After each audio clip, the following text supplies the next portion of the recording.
सब प्रेम से बोलो, गौरी पुत्र गणेश की जय। ओम नमः शिवाय, हर हर महादेव। नारद जी बोले, हे ब्रह्मा जी, आप मुझे भगवान शिव की उन उत्तम लीलाओं के विषय में बताइए जिनकी ये लीलाएं बड़ी सुखदायिनी है। ब्रह्मा जी बोले, सत्यवती के पुत्र व्यास जी सनंत कुमार जी से यही बातें पूछने लगे। तब उनकी उत्सुकता देखकर सनंत कुमार जी बोले, हे व्यास जी, अब मैं तुम्हें अंधकासुर नामक दैत्य के शिवगण बन उनकी भक्ति में लीन रहने की कथा सुनाता हूँ। एक समय की बात है, देवादिदेव भगवान शिव अपनी प्राण वल्लभा देवी पार्वती और अपने प्रिय गणों के साथ कैलाश पर्वत से काशी जा रहे थे। उनका विचार कुछ समय काशी में व्यतीत करने का था, इसलिए उन्होंने अपने वीरगण भैरव को काशी का रक्षक बना दिया और स्वयं सबके साथ सुखपूर्वक निवास करने लगे। एक बार भगवान शिव पार्वती देवी के साथ आनंद पूर्वक विहार करते हुए मंदराचल नामक पर्वत पर गए। एक दिन शिव पार्वती बैठे आपस में वार्तालाप और मनोविनोद कर रहे थे। तभी देवी पार्वती ने अपने हाथों से भगवान शिव के नेत्र कुछ पल के लिए बंद कर दिए। भगवान शिव के नेत्र बंद होते ही चारों ओर भयानक अंधकार छा गया। उसी समय भगवान शिव के माथे से पसीने की कुछ बूंदें निकली। जैसे ही वे बूंदें धरती पर गिरी, तुरंत एक जटाधारी काला विकृत डरावना राक्षस वहां उत्पन्न हो गया और वे जोर जोर से हंसने लगा।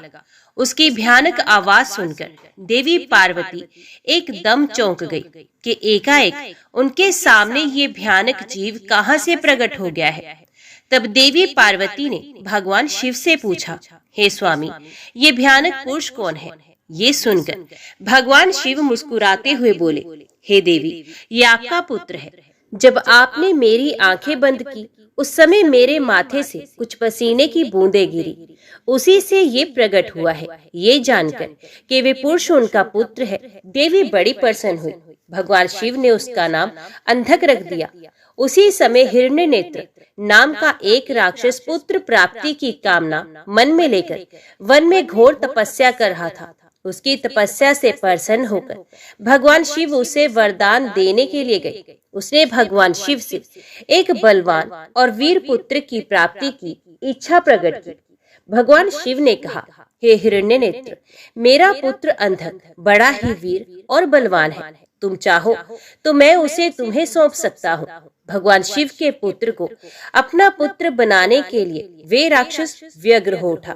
उस पुत्र को प्राप्त कर हिरण्यनेत्र बहुत प्रसन्न हुआ और उसे गले से लगा लिया।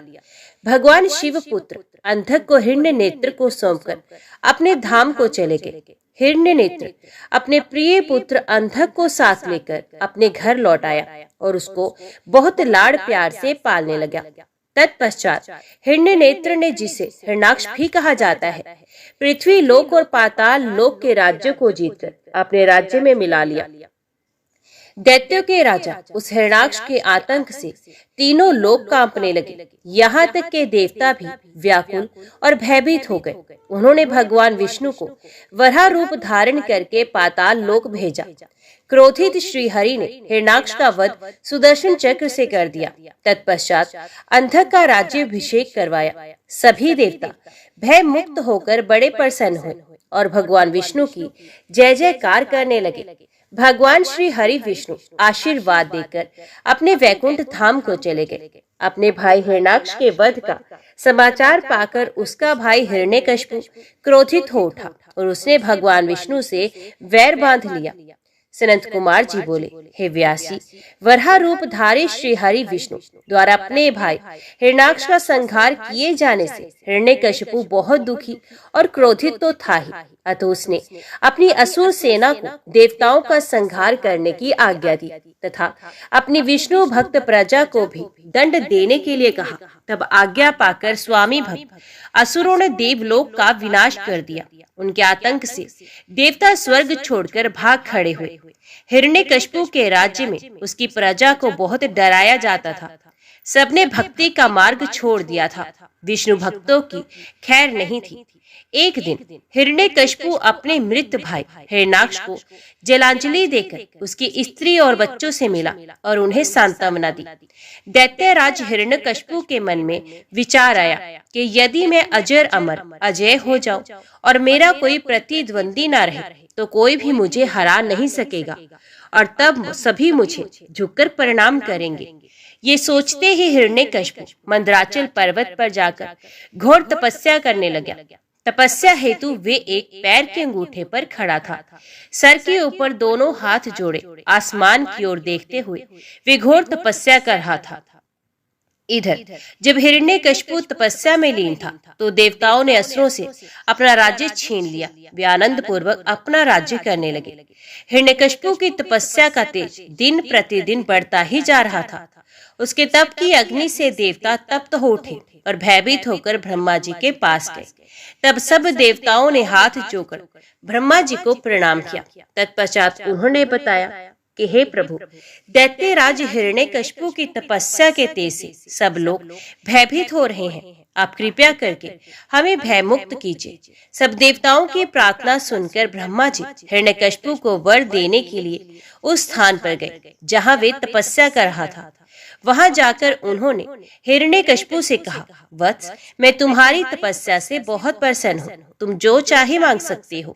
मैं तुम्हारी मनोकामना अवश्य पूरी करूंगा। ब्रह्मा जी के ये शुभ वचन सुनकर हिरण्यकशिपु ने आंखें खोल दी और हाथ जोड़कर सामने खड़े ब्रह्मा जी को प्रणाम किया।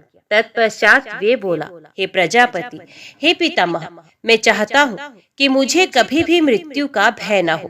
मैं किसी अस्त्र शस्त्र पाश वज्र सूखे पेड़ पर्वत जल अग्नि से ना मरूं। देवता दैत्य मुनि सिद्धवर अथवा सृष्टि की कोई भी रचना मेरा वध न कर सके। दिन रात स्वर्ग नरक पृथ्वी पाताल अंदर बाहर कहीं भी किसी भी समय मेरी मृत्यु ना हो सके। ब्रह्मा जी ने प्रसन्न होते हुए तथास्तु कह दिया। तुम्हें तुम्हारे अभिष्ट फलों की अवश्य प्राप्ति होगी। जो वरदान तुमने मांगा है वे अवश्य फलीभूत होगा। तुमने 96,000 वर्षों तक तपस्या करके मुझे प्रसन्न किया है। अब तुम सुखपूर्वक राज्य करो। अपना इच्छित वरदान प्राप्त करके दैत्यराज हिरण्यकशिपु बहुत प्रसन्न हुआ और हाथ जोड़कर ब्रह्मा जी की स्तुति करने लगा। तत्पश्चात ब्रह्मा जी अंतर ध्यान हो गए। हिरण्यकशिपु अपने घर वापस चला गया। वहां पहुंचकर उसके मन में ये विचार आया कि अब मैं अमर हो गया हूँ। अब कोई भी मुझे नहीं मार सकता। इसलिए अब मुझे अपने राज्य का विस्तार करना चाहिए। ये विचार मन में आते ही उसने तीनों लोकों पर अपना अधिकार स्थापित करने का निर्णय किया। उसने देवताओं से भयंकर संग्राम किया और उन्हें हराकर उनके राज्य पर अधिकार कर लिया। देवता अपने प्राणों की रक्षा हेतु वहां से भाग खड़े हुए और भगवान श्री हरि विष्णु के पास गए। भगवान श्री हरि के पास पहुंचकर देवताओं ने उन्हें अपनी व्यथा सुनाई और उनसे अपनी पीड़ा और कष्टों को दूर करने की प्रार्थना की।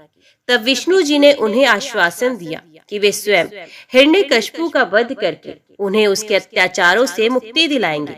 भगवान विष्णु के आश्वासन पर देवता उन्हें धन्यवाद देकर वैकुंठ लोक में वापस चले गए।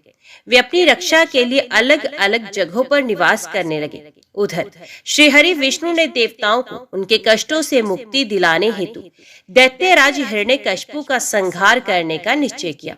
परंतु ब्रह्मा जी द्वारा दिए गए वरदान को भी उन्हें पूरा करना था। तब विष्णु जी ने ऐसा रूप धारण किया जो आधा मनुष्य का था और आधा शेर जैसा।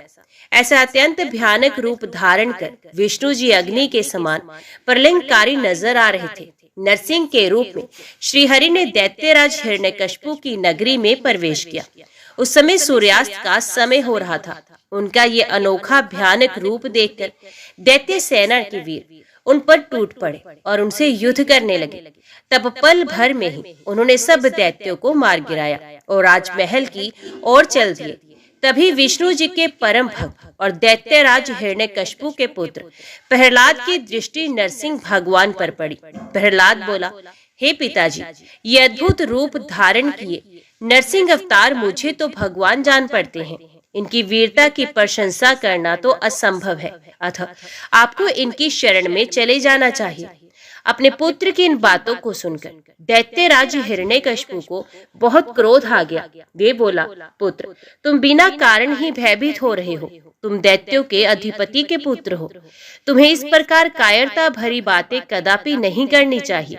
ये कहकर हिरण्यकशिपु ने अपने सैनिकों को आदेश दिया कि शीघ्र जाकर विचित्र आकृति वाले उस जीव को बंदी बना कर ले आओ। अपने स्वामी दैत्यराज हिरण्यकशिपु की आज्ञा पाकर उनके वीर दैत्यगण नरसिंह भगवान को पकड़ने के लिए दौड़े, परंतु उनके समीप जाते ही वे भस्म हो गए। अब दैत्यराज स्वयं युद्ध करने के लिए अपने अस्त्र शस्त्रों सहित आगे आए। तब भगवान नरसिंह और राजा हिरण्यकशिपु में बहुत भयानक युद्ध हुआ, परंतु भगवान नरसिंह के आगे दैत्यराज हिरण्यकशिपु की एक न चली। नरसिंह ने हिरण्यकशिपु को खींचकर अपनी जंघा पर लेटा लिया और उसकी छाती को अपने नाखूनों से चीर दिया। उसके प्राण पखेरु उड़ गए। तभी हिरण्यकशिपु के पुत्र प्रहलाद ने वहां आकर नरसिंह भगवान के चरणों में अपना सर झुकाकर क्षमा याचना की। भगवान विष्णु ने प्रहलाद को आशीर्वाद देकर हिरण्यकशिपु को राज्य सौंप दिया। जैसे ही देवताओं को हिरण्यकशिपु के मारे जाने की सूचना मिली, वे बहुत प्रसन्न होकर नृत्य और श्री हरि विष्णु की स्तुति करने लगे। आकाश में मंगल ध्वनि गूंजने लगी और फूलों की वर्षा होने लगी। इस प्रकार हिरण्यकशिपु का वध करने के पश्चात प्रहलाद को राज्य सौंपकर भगवान नरसिंह वहां से अंतर्ध्यान हो गए। तत्पश्चात सभी प्रसन्नता पूर्वक अपने अपने लोगों को चले गए। हे व्यास जी, एक बार हिरण्याक्ष के पुत्र अंधक से उसके भाइयों ने मजाक उड़ाते हुए कहा, अंधक, तुम तो अंधे और कुरूप हो, भला तुम राज्य का क्या करोगे? दैत्यराज हिरण्याक्ष तो मूर्ख थे, जो भगवान शिव की इतनी कठोर तपस्या कर उन्हें प्रसन्न करके भी तुम जैसा कुरूप, नेत्रहीन और बेडौल पुत्र वरदान में प्राप्त किया। कभी दूसरे से प्राप्त पुत्र का भी पिता की संपत्ति पर अधिकार होता है, इसलिए इस राज्य के स्वामी हम ही हैं, तो तुम हमारे सेवक हो। तुम अपने भाइयों के इस प्रकार के कटु वचनों को सुनकर अंधक निराश और उदास हो गया। रात के समय जब सब सो रहे थे, तो वे अपने राजमहल को छोड़कर निर्जन, सुनसान और भयानक डरावने वन में चला गया। वहां उस सुनसान वन में जाकर उसने तपस्या आरंभ कर दी। वे 10,000 वर्षों तक घोर तपस्या करता रहा, परंतु जब कोई परिणाम नहीं निकला तो उसने अपने शरीर को अग्नि में जलाकर होम करना चाहा। ठीक उसी समय स्वयं ब्रह्मा जी वहां प्रकट हो गए। ब्रह्मा जी बोले, पुत्र अंधक, मांगो, क्या मांगना चाहते हो? मैं तुम्हारी तपस्या से बहुत प्रसन्न हूँ। तुम अपना इच्छित वर मांग सकते हो। मैं तुम्हारी मनोकामना अवश्य ही पूरी करूंगा। ये सुनकर अंधक बहुत प्रसन्न हुआ। उसने हाथ जोड़कर ब्रह्मा जी की स्तुति की और वो बोला, हे कृपा निधान ब्रह्मा जी, यदि आप मुझ पर प्रसन्न होकर मुझे कोई वर देना चाहते हैं, तो आप कुछ ऐसा करें कि मेरे निष्ठुर भाइयों ने जो मुझसे मेरा राज्य छीन लिया है, वे सब मेरे अधीन हो जाए, मेरे नेत्र ठीक हो जाएं, अर्थात मुझे दिव्य दृष्टि की प्राप्ति हो तथा मुझे कोई भी ना मार सके। वे देवता, गंधर्व, यक्ष, किन्नर, मनुष्य, नारायण अथवा स्वयं भगवान शिव ही क्यों ना हो। अंधक के इन वचनों को सुनकर ब्रह्मा जी बोले, हे अंधक, तुम्हारे द्वारा कही हुई दोनों बातों को मैं स्वीकार करता हूँ, परंतु इस संसार में कोई भी अजर अमर नहीं है।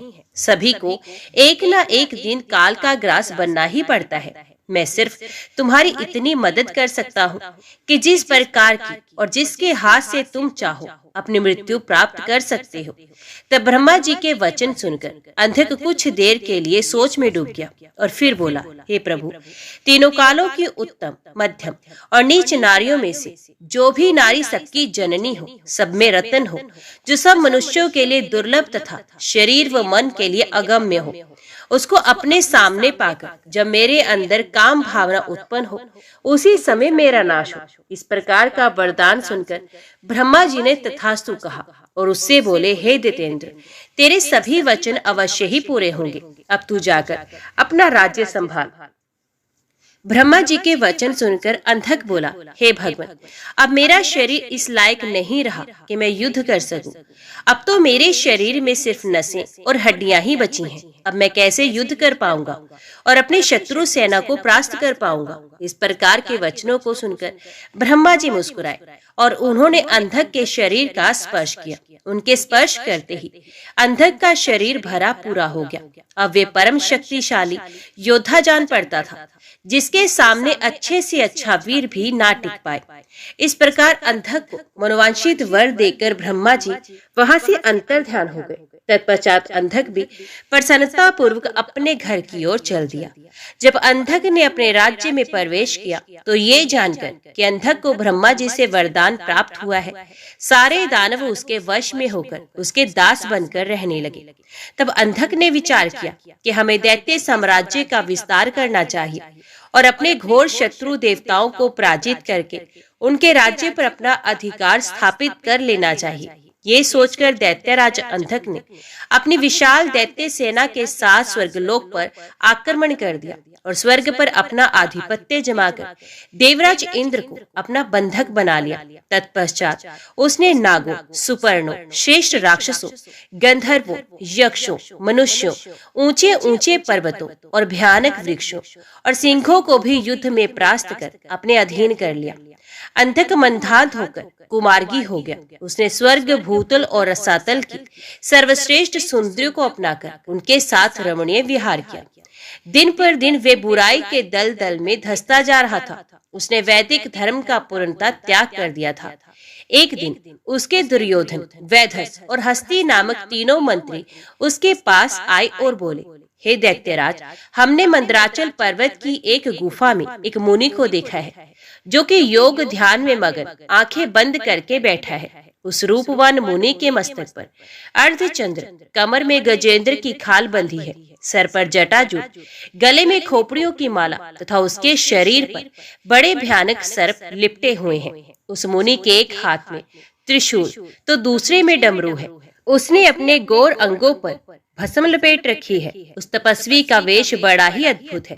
साथ ही एक विकराल वानर अनेक आयुधों को धारण किए उस तपस्वी की रक्षा कर रहा है। वहीं उनके पास में एक सफेद रंग का बैल बंधा हुआ है। उस तपस्वी के पास ही एक सुंदर रत्न स्वरूपा नारी बैठी है, जो संपूर्ण शुभ लक्षणों से युक्त है।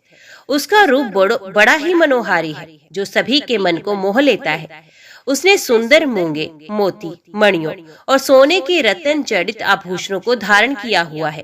वे इतनी रूपवती है कि जो उसे एक बार देख लेता है उसकी आंखों का होना सफल हो जाता है। उस परम सुंदरी को एक बार देख लेने के बाद संसार की अन्य किसी स्त्री को देखने की आवश्यकता ही नहीं पड़ेगी। स्वामी, आप इस त्रिलोक के अधिपति हैं। आपके पास संसार की सभी बहुमूल्य और अमूल्य धरोहर है। ऐसी परम सुंदरी रूपवती नारी को भी आपके अनमोल राज्य की शोभा बढ़ानी चाहिए। अतः आप हमारे साथ चलें और उस सुंदरी को यहाँ ले आएं। अपने वीर मंत्रियों की इस प्रकार के वचन सुनकर दैत्येंद्र अंधक बहुत प्रसन्न हुआ और उसके मन में उस सुंदरी नारी को देखने की इच्छा बलवती हो गई। उसने अपने मंत्रियों को आदेश दिया कि तुम शीघ्र वहां जाकर उस तपस्वी से उसकी सुंदर स्त्री को मांगकर मेरे पास ले आओ। अपने स्वामी दैत्यराज अंधक की आज्ञा पाकर वे तीनों मंत्री पुनः उसी स्थान पर गए और भगवान शिव से बोले, हे महातपस्वी ब्राह्मण, हमारे स्वामी दैत्यराज अंधक आपकी भार्या की सुंदरता के विषय में जानकर उन पर मोहित हो गए हैं और उन्हें अपनी पटरानी बनाना चाहते हैं। आप सहर्ष उन्हें हमें सौंप दे। उनके ऐसे वचनों को सुनकर शिवजी को बहुत क्रोध आया, परंतु वे फिर भी सिर्फ इतना ही बोले, दैत्यो, ये मेरी भार्या है। यह स्वयं शक्ति संपन्न है और सिद्धि रूपा है। देवी स्वयं अपने भक्तों के कष्टों को दूर करती हैं। आप अपनी परेशानी इन्हें बताइए, ये अवश्य ही आपके दुखों को दूर करेंगी। भगवान शिव के ये वचन सुनकर क्रोधित और मंदात दैत्य और कुछ न बोले और वहां से वापस आ गए। तब दैत्यराज अंधक को उन्होंने वहां घटित हुई सारी बातें बढ़ा चढ़ाकर बता दी, जिन्हें सुनकर दैत्येंद्र का क्रोध सातवें आसमान पर चढ़ गया। तब वे मूढ़ बुद्धि दैत्य सुंदरी को देखने के लिए आतुर हो उठा उसने स्वयं वहां जाकर उस रत्नों में सर्वश्रेष्ठ रत्न को अपने साथ लाने का निश्चय किया। जब इस प्रकार अंधक के उन तीनों मंत्रियों ने वहां आकर अंधक को सब बताया, तब क्रोधित होकर वे स्वयं वहां जाने को आतुर हो गया। तब मदिरा पान करके वे अपनी विशाल सेना को साथ लेकर मंदराचल पर्वत की ओर चल दिया। वहां रास्ते में उसके मुठभेड़ भगवान शिव के वीर गणों से हो गए। उनमें बड़ा भारी युद्ध हुआ। शिवगणों ने दैत्य सेना को मार मार कर वहां से भगा दिया। वीर बलशाली दैत्य विरोचन, बलि, बाणासुर, सहस्त्रबाहु आदि बड़ी दृढ़ता से लड़े, परंतु शिव गणों ने उन्हें वहां से खदेड़ कर ही दम लिया। उस समय वहां की धरती रक्त से लाल हो गई।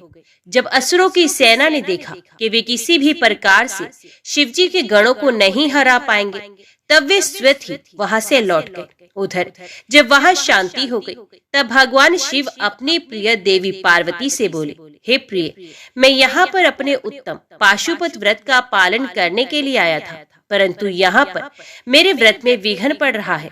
अतः अब मैं इस व्रत को यहाँ पर पूरा नहीं कर सकता। इस व्रत को पूरा करने के लिए मुझे पुनः किसी अन्य निर्जन स्थान पर जाना पड़ेगा।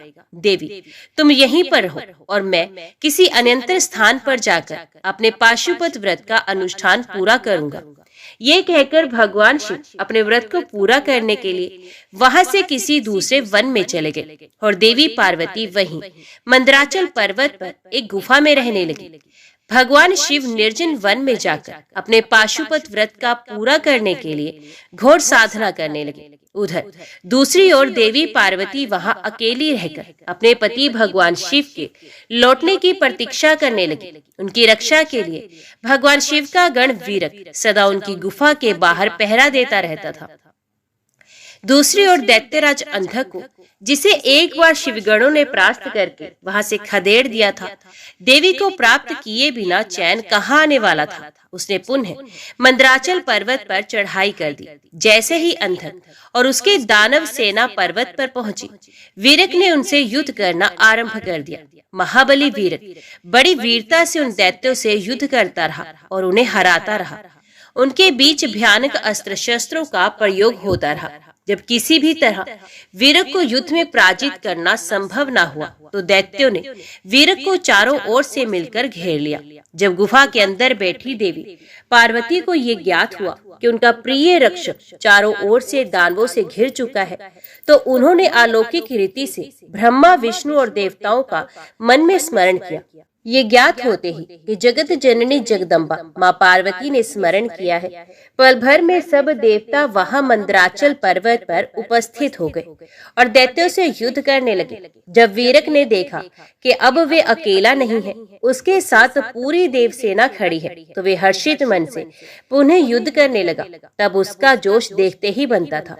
देवताओं ने ब्राह्मी, नारायणी, इंद्री, वैश्वानरी, याम्या, मृत्यु, वारुणी, वाविवी, कोबेरी, यक्षेश्वरी और गारुड़ी देवी का रूप धारण किया था। अनेकों आयुधों से सुसज्जित होकर वे युद्ध कर रहे थे। इस प्रकार जब इस भीषण युद्ध को चलते चलते कई हजार वर्ष बीत गए, देव सेना जितने भी असुरों को मारती, दैत्य गुरु शुक्राचार्य अपनी मृत संजीवनी विद्या से पल भर में ही उन्हें पुनः जीवित कर देते। इस प्रकार दैत्य सेना न कम हो रही थी, न ही वे हार मान रही थी।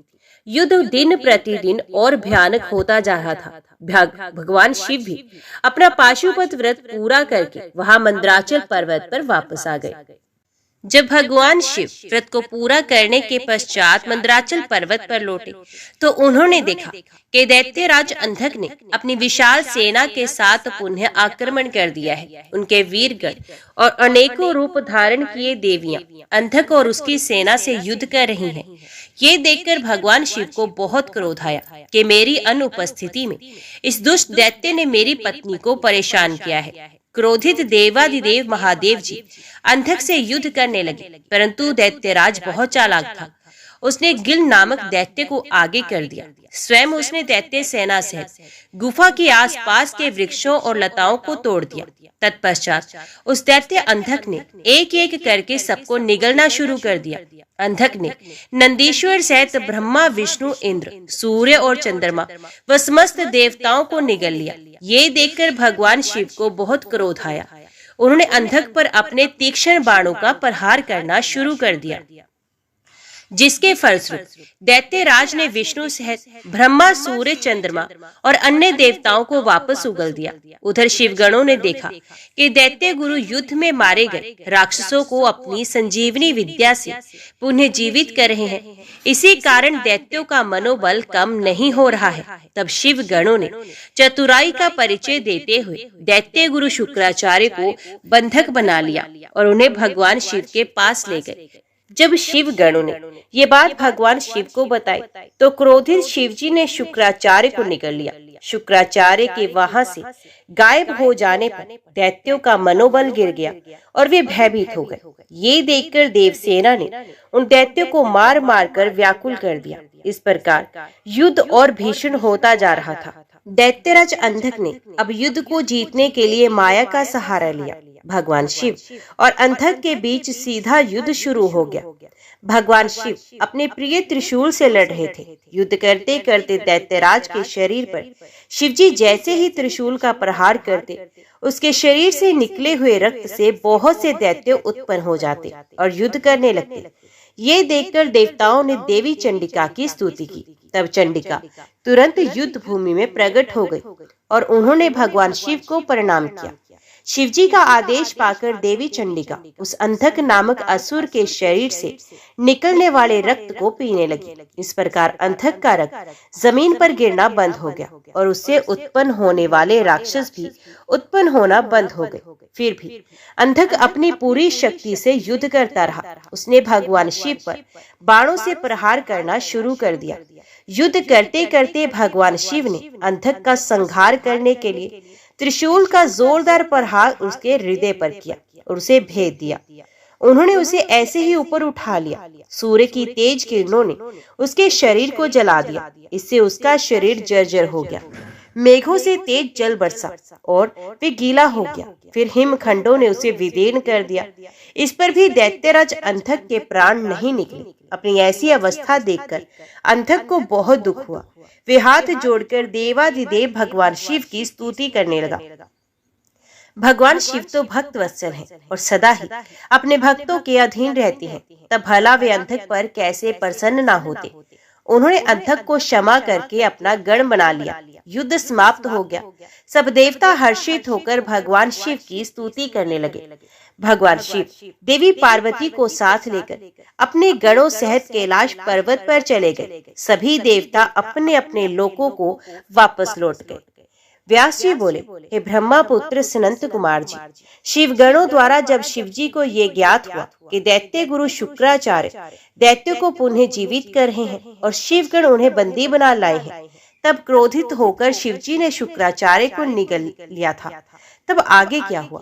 भगवान शिव के उदर में शुक्राचार्य ने क्या किया? क्या भगवान शिव ने उन्हें भस्म कर या फिर शुक्राचार्य अपने तेज के प्रभाव से शिवजी के उदर से बाहर निकल आए? कृपया कर मुझे ये बातें बताइए।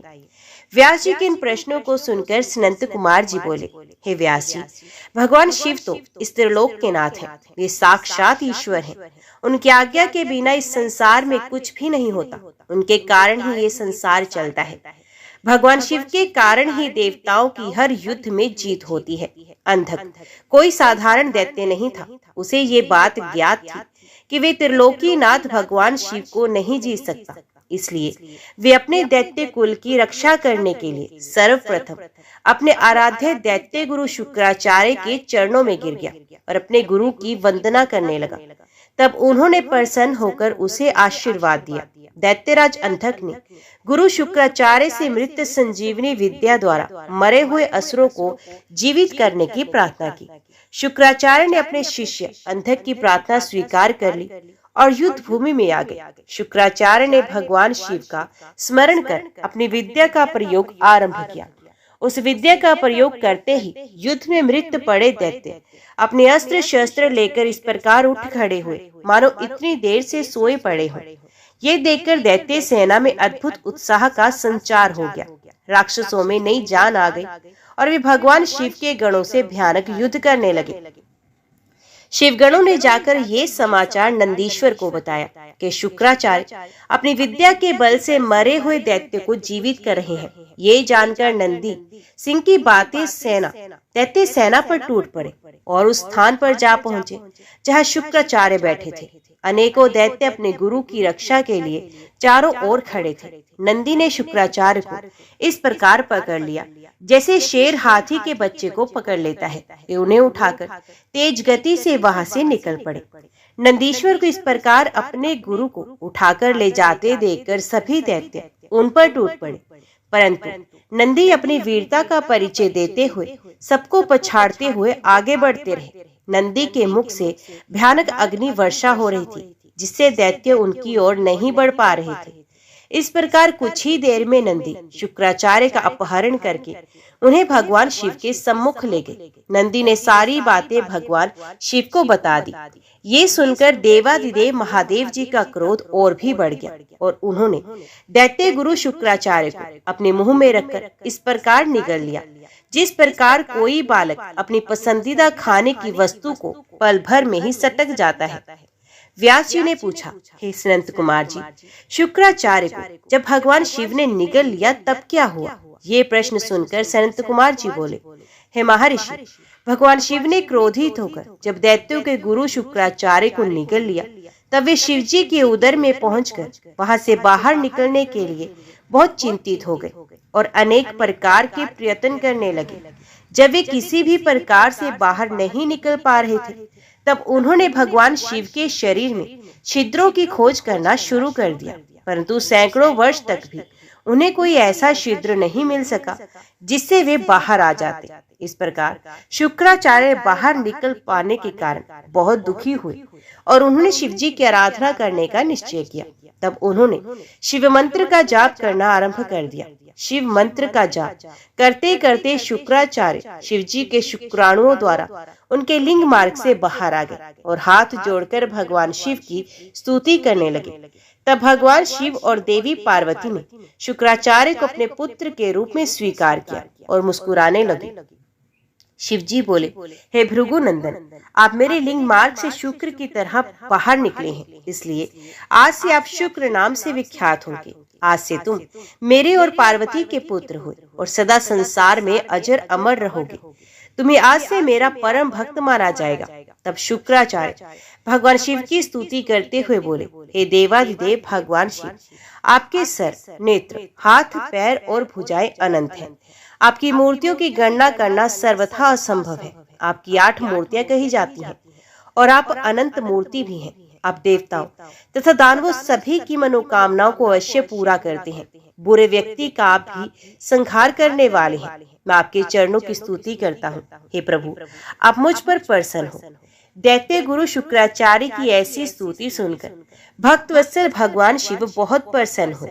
तत्पश्चात भगवान शिव से आज्ञा लेकर शुक्राचार्य पुनः असुर सेना में चले गए और तब से वे शुक्राचार्य के रूप में विख्यात हुए। हे महामुनि व्यास, भगवान शिव के उदर में शुक्राचार्य ने शिव मंत्र का जाप कर बाहर आने का मार्ग खोज लिया और बाहर आकर शिव जी की आज्ञा पाकर वहां से पुनः असुर राज्य में चले गए। तत्पश्चात 3000 वर्षों के बाद वे वेदों का पाठ करने वाले शुक्राचार्य के रूप में पृथ्वी पर पुनः शिव जी से उत्पन्न हुए। दूसरी ओर अंधक को भगवान शिव ने अपने त्रिशूल पर उसी प्रकार लटकाया हुआ था। दैत्य गुरु शुक्राचार्य ने देखा कि दैत्यराज अंधक उसी त्रिशूल पर लटका हुआ है जिस त्रिशूल से देवाधिदेव भगवान शिव ने उसे मारने के लिए आघात किया था। उसे देखकर उन्हें आश्चर्य हुआ कि अंधक के प्राण अभी तक नहीं निकले हैं और वे उसी प्रकार त्रिशूल पर लटका हुआ भगवान शिव के 108 नामों से उनकी स्तुति कर रहा है। अंधक की स्तुति से प्रसन्न होकर भगवान शिव ने अंधक को त्रिशूल के अग्रभाग से नीचे उतार लिया और उस पर दिव्य अमृत की वर्षा की तथा उससे कहा, हे दैत्यराज, मैं तुम्हारी इस उत्तम भक्ति भावना से बहुत प्रसन्न हूँ। तुमने नियम पूर्वक मेरी आराधना की है। तुम्हारे मन में जितनी भी बुराई और पाप थे वे सब तुम्हारी शुद्ध हृदय से की हुई स्तुति से धुल गए हैं और तुम्हें पुण्य की प्राप्ति हुई है। मैं प्रसन्न हूँ। तुम जो चाहो वर मांग सकते हो। मैं तुम्हारी कामना अवश्य ही पूरी करूंगा। भगवान शिव के ये अमृत वचन सुनकर दैत्यराज अंधक बहुत प्रसन्न हुआ और बोला, भगवान, मैं दोनों हाथ जोड़कर आपसे अपने द्वारा किए गए हर बुरे कार्य और अपराध के लिए क्षमा मांगता हूँ। आप मेरे अपराधों को कृपा पूर्वक क्षमा करें। पूर्व में मैंने आपके और माता पार्वती के विषय में जो भी बुरा बोला या सोचा हो, उसके लिए मुझे बहुत खेद है। मैंने ये सब अज्ञानता वश ही किया है। अब मैं एक दीन भक्त बनकर आपकी शरण में आया हूँ।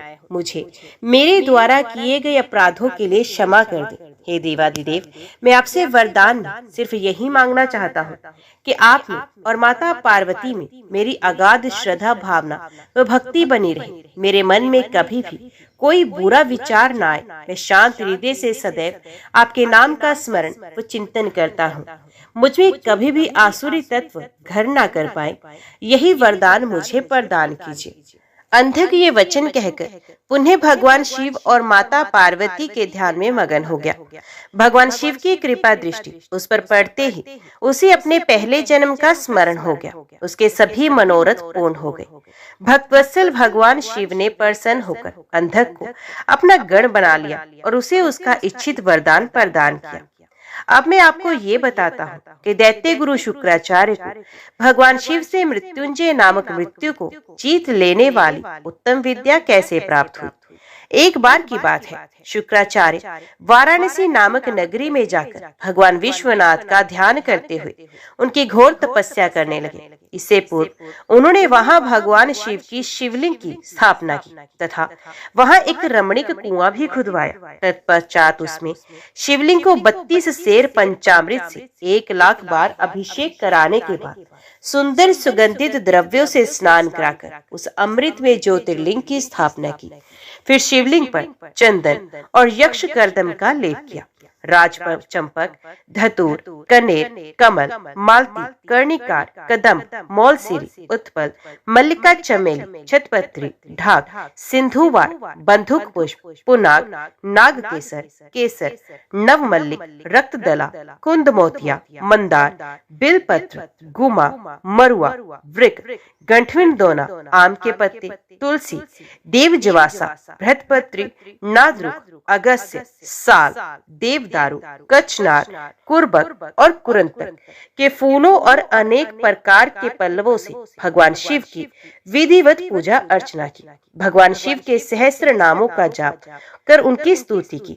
इस प्रकार दैत्य गुरु शुक्राचार्य 5000 वर्षों तक अनेक प्रकार एवं विधि विधान से शिवजी का पूजन करते हुए, परंतु जब भगवान शिव फिर भी प्रसन्न न हुए तो शुक्राचार्य ने और घोर तपस्या करने का निश्चय किया। तब उन्होंने इंद्रियों की चंचलता को दूर करने के लिए उसे भावना रूपी जल से प्रक्षालित किया और पुनः शिव जी की घोर तपस्या करने लगे। इस प्रकार 1 सहस्त्र वर्ष बीत गए। तब भृगुनंदन शुक्राचार्य की दृढ़ता पूर्वक की गई उत्तम तपस्या को देखकर भगवान शिव बहुत प्रसन्न हुए और उन्होंने अपने प्रकाश में रूप की साक्षात दर्शन शुक्र को देने का निश्चय किया। पिनाकधारी भगवान शिव शुक्राचार्य द्वारा स्थापित किए गए शिवलिंग में से प्रकट हुए और बोले, हे भृगुनंदन महामुनि, मैं आपकी इस घोर तपस्या से बहुत प्रसन्न हूँ। आप अपना इच्छित वर मुझसे मांग सकते हो। आपकी प्रत्येक इच्छा मैं अवश्य पूरी करूंगा। मांगो, क्या मांगना चाहते हो।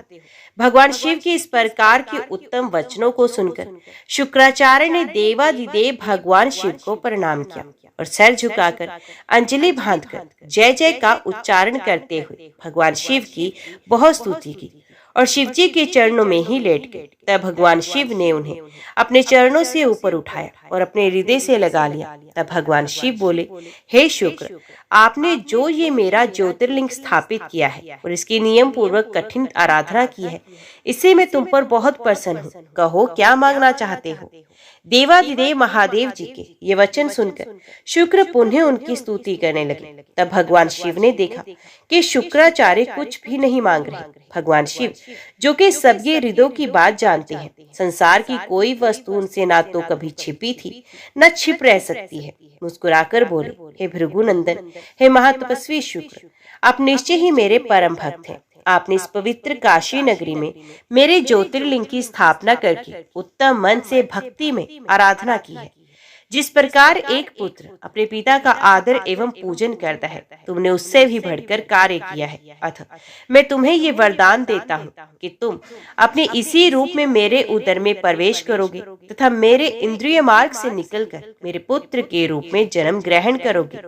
तुम्हें मैं अपनी स्मृत संजीवनी नामक विद्या भी प्रदान करता हूँ, जिसे मैंने अपने तपोबल द्वारा रचा है। तुम्हारे अंदर तप की अनमोल निधि है, जो कि तुम्हारी योग्यता है। इस विद्या का प्रयोग जिस तुम मृत जीव पर भी करोगे, वे निश्चय ही जी उठेगा। तुम आसमान में चमकते हुए तारे के रूप में स्थित होगे और सभी ग्रहों में प्रधान माने जाओगे। जब तुम्हारा उदय होगा, वे समय अति शुभ माना जाएगा और उसमें विवाह एवं सभी धर्म कार्य किए जा सकेंगे। सभी नंदा तिथियां अत्यंत शुभ मानी जाएंगी। तुम्हारे द्वारा स्थापित किया गया ये ज्योतिर्लिंग इस संसार में तुम्हारे ही नाम अर्थात शुक्रेश नाम से विख्यात होगा। जो मनुष्य श्रद्धा और उत्तम भक्ति भाव से इसकी पूजा अर्चना करेंगे, उन्हें सिद्धि की प्राप्ति होगी। जो मनुष्य पूरे वर्ष शुक्रवार के दिन शुक्रताल में स्नान कर शुक्रेश लिंग की अर्चना करेंगे, वे सौभाग्यशाली होंगे और उन्हें पुत्र की प्राप्ति होगी। ये कहकर देवाधिदेव महादेव उसी ज्योतिर्लिंग में समा गए। तत्पश्चात दैत्य गुरु प्रसन्न मन से अपने धाम को चले गए। व्यास जी बोले, हे सनंत कुमार जी, अब आप मुझे बाणासुर को शिवजी द्वारा अपना गण बनाने की कथा सुनाइए। तो व्यास जी की इच्छा पूरी करने हेतु सनंत कुमार जी ने कहना आरंभ किया। वे बोले, हे महामुनि, जैसा कि आप जानते ही हैं कि ब्रह्मा जी के ज्येष्ठ पुत्र विमरिचि हैं और उनके पुत्र महामुनि कश्यप भी ब्रह्मा जी के परम भक्त थे। उन कश्यप मुनि की 13 सुंदर और सुशील कन्याएं हुई, जिसमें सबसे बड़ी का नाम दिति था। दिति के ही बड़े पुत्र का नाम हिरण्यकशिपु और छोटे पुत्र का नाम हिरण्याक्ष था। दिति के दोनों ही पुत्र महाबली, वीर और पराक्रमी थे। हिरण्यकशिपु को विवाह के उपरांत विहात, अनुबहात, सबहात और प्रहलाद नामक 4 पुत्र उत्पन्न हुए। उनमें से सबसे छोटा प्रहलाद भगवान विष्णु का परम भक्त था, जिसको कोई भी दैत्य पराजित नहीं कर सका था। उसी का पुत्र विरोचन बहुत बड़ा दानी था। उसने देवराज इंद्र को दान में अपना सर काट कर दे दिया था। उसका पुत्र बलि भी महान दानी और भगवान शिव का परम भक्त था। बलि ने वामन रूप धारण कर आए भगवान विष्णु को अपनी सारी भूमि दान में दे दी थी। बलि का पुत्र औरस भी भगवान शिव का परम भक्त था। वे उदार, बुद्धिमान, सत्यनिष्ठ और दानी था। उस असुर ने अनेकों राज्यों को जीतकर अपने साम्राज्य का विस्तार किया था। यही नहीं, उसने त्रिलोक के अधिपतियों पर भी बलपूर्वक अपना अधिकार स्थापित कर लिया था। उसने अपने राजधानी शोणितपुर में बनाई थी वही औरस जो कि महाराज बलि का पुत्र था, बाणासुर नाम से विख्यात हुआ था। उसके राज्य में सारी प्रजा खुश थी, परंतु देवताओं का वे घोर शत्रु था। एक बार बाणासुर अपनी हजारों भुजाओं से ताली बजाकर और तांडव नृत्य करके भगवान शिव को प्रसन्न करने की कोशिश करने लगा। भगवान शिव उसके नृत्य से प्रसन्न हो गए और उसके सामने प्रकट हो गए। उन्हें साक्षात अपने सामने पाकर बाणासुर प्रसन्नता पूर्वक महादेव को प्रणाम करके बोला, हे देवाधिदेव, हे करुणानिधान भक्त वत्सल शिव, आप मेरे राज्य के रक्षक हो जाइए। आप सदा अपने परिवार एवं गणों सहित मेरे नगर के अध्यक्ष बनकर प्रसन्नता पूर्वक यहाँ निवास करें। तब बाणासुर द्वारा मांगे गए वरदान को देते हुए परम ऐश्वर्य संपन्न भक्त वत्सल भगवान शिव ने अपने परिवार एवं गणों सहित बाणासुर के नगर में आना स्वीकार किया। तत्पश्चात भगवान शिव वहां निवास करने लगे। जब बाणासुर ने ये जाना कि वे तांडव नृत्य द्वारा उन्हें प्रसन्न करने लगा, तत्पश्चात उनकी स्तुति करने लगा और बोला, हे देवाधिदेव महादेव, आप सब देवताओं में शिरोमणि, आपकी कृपा दृष्टि पाकर ही मैं बलि हुआ हूँ। आपने ही मुझे 1000 भुजाएं प्रदान की हैं। भगवान, आप धन्य हैं। आप सदा ही अपने भक्तों पर कृपा दृष्टि रखते हैं और उनके दुखों को दूर करते हैं। एक समय दैत्यराज बाणासुर ने त्रिलोकीनाथ भगवान शिव को तांडव नृत्य द्वारा प्रसन्न किया। उसकी भक्ति भावना से शिवजी बहुत संतुष्ट हुए थे। तब उसने हाथ जोड़कर शिवजी की स्तुति करना शुरू किया। वे बोला, हे महेश्वर, आपके आशीर्वाद से ही मैं इतना बलवान हुआ हूँ। आपने मुझे 1000 भुजाएं दी हैं, परंतु भगवान, मैं इनका क्या करूं? इन 1000 भुजाओं का प्रयोग तो सिर्फ मैं युद्ध में कर सकता हूँ। बिना युद्ध के इनका मैं क्या करूं? युद्ध किए बिना मेरे हाथों में सिर्फ खुजली होती रहती है। जब मैं अपनी इस खुजली को मिटाने के लिए बड़े बड़े योद्धाओं और दिग्गजों से युद्ध करने के लिए उनके पास जाता हूँ तो वे मारे डर के भाग जाते हैं। जब मैंने पर्वतों को मसलकर अपनी खुजली को शांत करना चाहा तो उन्होंने आत्मसमर्पण कर दिया। मैंने यम, कुबेर, देवराज, इंद्र, वरुण, नरदेव आदि सभी देवताओं को जीत लिया। अतः भगवान, अब मुझे कोई ऐसा महावीर, बलि और पराक्रमी शत्रु बताइए जिसे युद्ध करके मेरी इन 1000 भुजाओं की खुजली शांत हो जाए। दैत्यराज बाणासुर के ऐसे अहंकार भरे वचनों को सुनकर भगवान शिव अत्यंत क्रोधित हुए और बोले, जो अहंकारी दैत्य, तू बड़ा ही मूर्ख और अभिमानी है, तुझे धिक्कार है। मेरे परम भक्त और महादानी बलि का पुत्र होकर भी तुझमें इतना अहंकार व्याप्त है। अहंकार और अभिमान मनुष्य का सबसे बड़ा शत्रु है और उसे सदा ही पतन की ओर ले जाता है। तुझे भी अब अहंकार और अभिमान ने घेर लिया है, इसलिए अब तेरा पतन भी निश्चित है। अब तुझे कोई भी नहीं बचा सकता। निश्चय ही तेरा सामना अति शीघ्र ऐसे वीर और पराक्रमी से होगा जो तेरी इन गर्वीली भुजाओं को मदार की लकड़ी के समान पल भर में काट कर फेंक देगा। तेरे शास्त्रागार में वायु का भयानक उत्पात होगा। भगवान शिव के क्रोध भरे वचनों को सुनकर वे मंदात बाणासुर पर कोई असर नहीं हुआ। कहते हैं ना कि जब विनाश का समय आता है तो बुद्धि विपरीत सोचना शुरू कर देती है। इसलिए बाणासुर को युद्ध के निकट आने का समाचार सुनकर अति प्रसन्नता हुई। उसने सुंदर सुगंधित पुष्पों से भगवान शिव की आराधना की और पुनः अपने महल में वापस आ गया। तत्पश्चात बाणासुर प्रसन्न मन से उसे युद्ध की प्रतीक्षा करने लगा और मन में यही सोचने लगा कि भला मुझसे ज्यादा वीर पारंगत योद्धा और कौन हो सकता है जो मेरे सामने टिक सके और मेरी बलशाली भुजाओं को लकड़ी के समान काटकर फेंक सके। बाणासुर अपनी इन्हीं बातों में उलझा रहता था। दूसरी ओर बाणासुर नामक दैत्य की एक अति सुंदर एवं गुणवान कन्या थी जिसका नाम उषा था। उषा भगवान श्री हरि विष्णु की परम भक्त थी।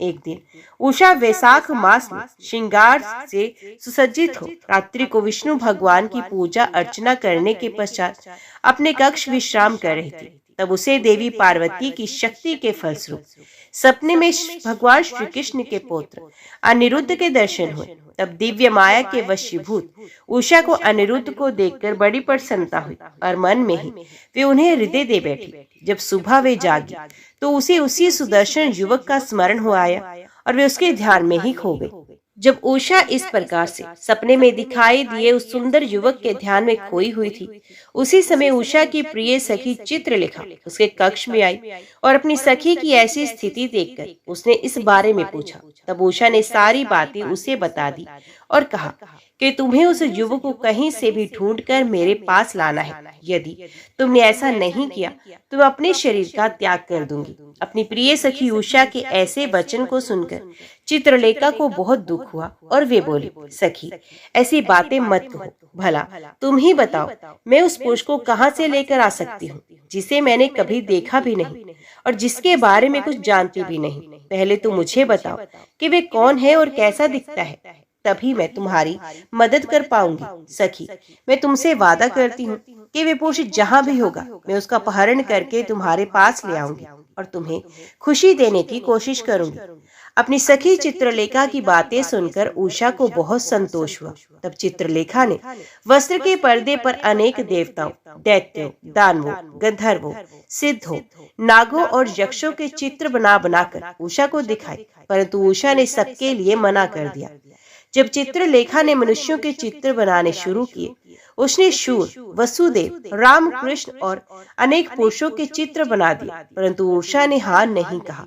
तब चित्रलेखा ने नरश्रेष्ठ प्रद्युम्न नंदन अनिरुद्ध का चित्र उकारा, जिसे देखकर उषा का सर लज्जा से आवृत हो गया और उसके चेहरे पर लाली छा गई। वे खुशी से झूम उठी। उषा बोली, हे प्रिय चित्रलेखा, रात को जिसने मेरे स्वप्न में आकर मेरे मन को चुराया वे यही है। मुझे इनसे मिलना है। तुम इन्हें अति शीघ्र मेरे पास ले आओ, वरना मुझे चैन नहीं आएगा। अपनी प्रिय सखी उषा के अनुरोध पर चित्रलेखा ज्येष्ठ कृष्ण चतुर्दशी की रात को द्वारका नगरी गई और वहां राजमहल से अनिरुद्ध को ले आई। अनिरुद्ध को सामने पाकर उषा हर्ष से फूली न समाई और तुरंत उसके गले से लग गई। जब इस प्रकार देवी उषा ने अपने प्रियतम अनिरुद्ध को साक्षात अपने सामने पाया तो वे खुशी से झूम उठी और उनके गले से लग गई। तब उनके कक्ष के बाहर तैनात द्वारपालों ने अंदर झांका और उषा और अनिरुद्ध को इस प्रकार देखकर उन्होंने इसकी शिकायत दैत्यराज बाणासुर से की। द्वारपाल बोले, महाराज, आपकी कन्या के अंतपुर में एक पुरुष घुस आया है और वे आपकी कन्या से प्रेमालाप कर रहा है। महाराज, आप वहां चलिए और देखिए कि वे कौन है। आपकी आज्ञा होने पर ही हम सब मिलकर उसे उसकी धृष्टता का दंड देंगे। इस प्रकार द्वारपालों से अपनी कन्या के विषय में सुनकर दैत्यराज बाणासुर को बहुत क्रोध आया और उसे आश्चर्य भी हुआ। वे तत्काल उनके साथ चलने को तैयार हो गया। ओम नमः शिवाय। हर हर महादेव।